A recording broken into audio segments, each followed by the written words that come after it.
Hello, class. Today we are going to be reviewing the notes that we went over yesterday and starting new notes. The reason I have a recording provided for you today is due to the fact that today we will be having an evacuation drill, and I want to make sure that you do not miss anything from home during this time. We went over the overall view of the Holocaust yesterday, starting with the rise of the Nazi Party, then the Nazification of Germany, followed by the ghettos and the concentration camps, the resistance, how people fought back, the rescue and liberation, and the aftermath of the Holocaust, which is still going on today. We went over what life was like for Jews before World War II. We discussed this map of Europe. We looked where we were over here in reference to Europe. We discussed anti Semitism and that it existed for thousands of years before Adolf Hitler. We talked about the Weimar Republic, and that was the government that Germany took on after World War I was over, and people were very, very poor. We discussed that Germany had to pay other countries a lot of money, and many people used Jews as a scapegoat for this. We also went over a totalitarian state, and we said that totalitarianism is the total control of a country in a government's hands. That is exactly what happened to Germany when Adolf Hitler took over.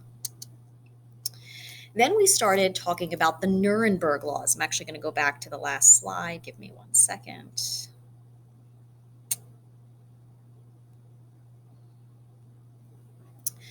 Okay, we went over the Nuremberg laws. We said during this time in Germany, the Nazis passed laws which restricted the rights of Jews, including the Nuremberg laws. The Nuremberg laws took away the rights of the Jewish people, starting in 1935. Here are some examples of things that were not allowed. Go ahead and read through them.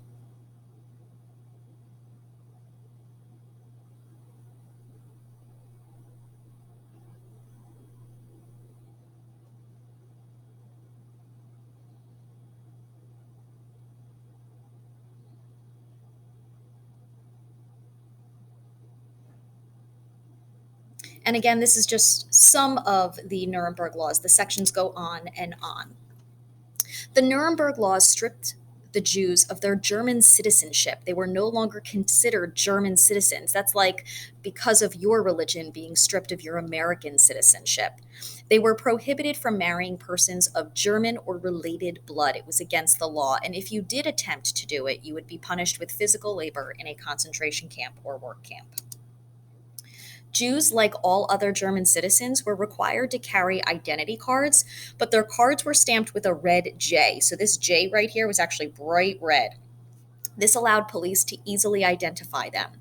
Also, Jews were forced, as part of the Nuremberg laws, to wear a Jewish star on their arm or on their chest on the outermost piece of their clothing so that, again, Hitler's police would be able to see them from a distance and know that they could treat them differently. The Nazis used propaganda to promote their anti Semitic ideas. One such book was the children's book, The Poisonous Mushroom. And if we look at this picture of the poisonous mushroom, you can see that this is a picture of what the Nazis wanted everyone to think all Jews looked like. They would create this image that all Jews had very large noses. He has a Star of David on this man's chest to show us that he is Jewish, and he has him growing from the ground like a mushroom. And I'm sure you've been told before, if you see something like that, stay away from it. It could be poisonous. It's bad. So here you can see it, again, is a children's book trying to convince children that Jews are dangerous, that Jews are scary, to stay away from them. We'll watch this video after I finish going over these notes. The persecution is basically treating someone poorly by punishing them or hurting them in some way due to their beliefs. Okay, so the Nazi plan for dealing with the Jewish question involved 3 steps. And the Jewish question was, how do we get rid of them? And this was their 3-step plan. Number 1, expulsion, get them out of Germany. Step 2, contain them, put them all together in one place, such as a ghetto or concentration camp. And 3 was the final solution, or annihilation, to kill them all. The Nazis targeted other individuals and groups in addition to the Jews, and this is very important for you to know. A total of 11 million people died during the Holocaust, 6 million which were Jews. 5 million were falling into other categories such as gypsies, homosexuals, Jehovah's Witnesses, handicapped Germans, Poles, political dissidents, anyone that spoke out against the government, and many other groups as well. So it's very important to know the other groups that also were targeted. Anyone that Hitler saw as undesirable or inferior to the Aryan race.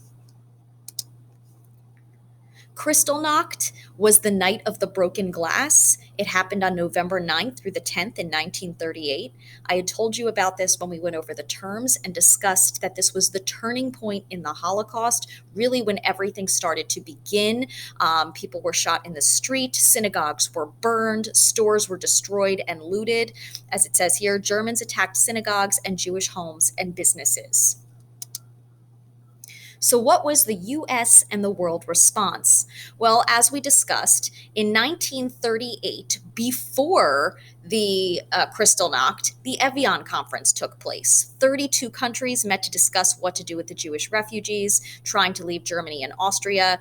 Despite voicing feelings of sympathy, most countries made excuses for not accepting more refugees. And again, at this point, as we discussed, Hitler realized anti Semitism existed all over, and he can go forth with his plan. Some American congressmen proposed the Wagner-Rogers bill, which offered to let 20,000 endangered Jewish refugee children into the country, but the bill was not supported in the Senate and therefore did not go through. Anti-Semitic attitudes played a role in the failure to help refugees, unfortunately. We also went over the final solution. The Nazis aimed to control the Jewish population by forcing them to live in areas that were designated for Jews only, called ghettos. Ghettos were established across all of occupied Europe, especially in areas where there was already a large Jewish population. Many ghettos were closed by barbed wire or walls and were guarded by SS or local police. Jews sometimes had to use bridges to go over Aryan streets that ran through the ghetto. And I wanted to include this photograph so that you could see this is an Aryan street. The Jews weren't even allowed to walk on it. They had to use the bridge to go over it so that they would not disturb the Aryan street.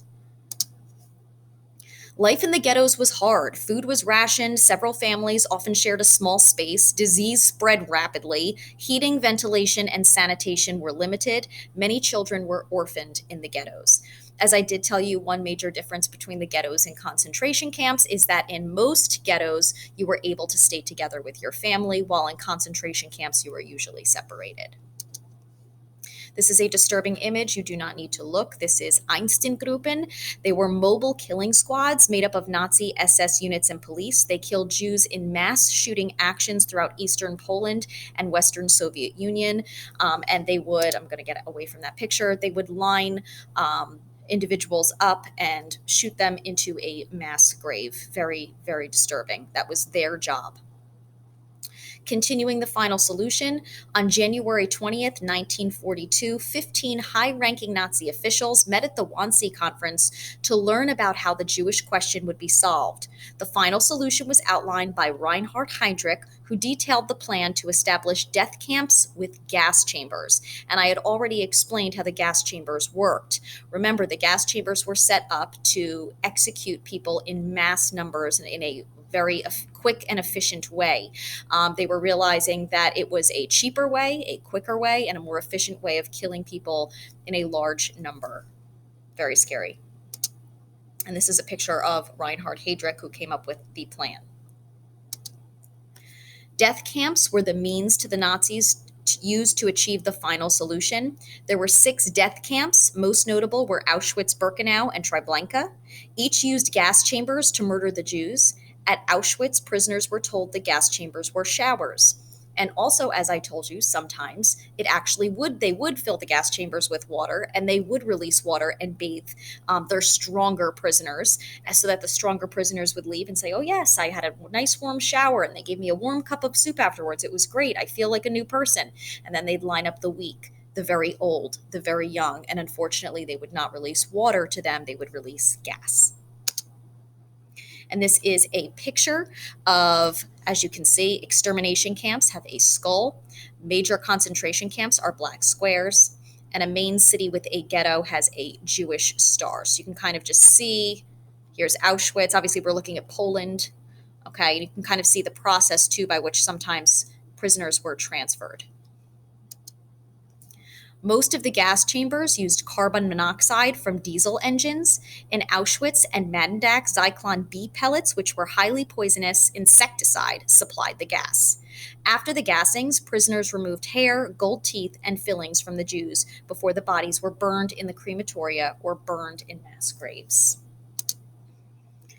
This is a pile of shoes confiscated from the prisoners. If you remember, I told you that Hitler was very organized and he had warehouses full of eyeglasses, children's clothes, men's clothes, women's clothes, shoes.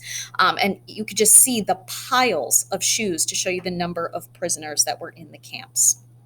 Okay, and I think this is a good place to stop. So I'm going to escape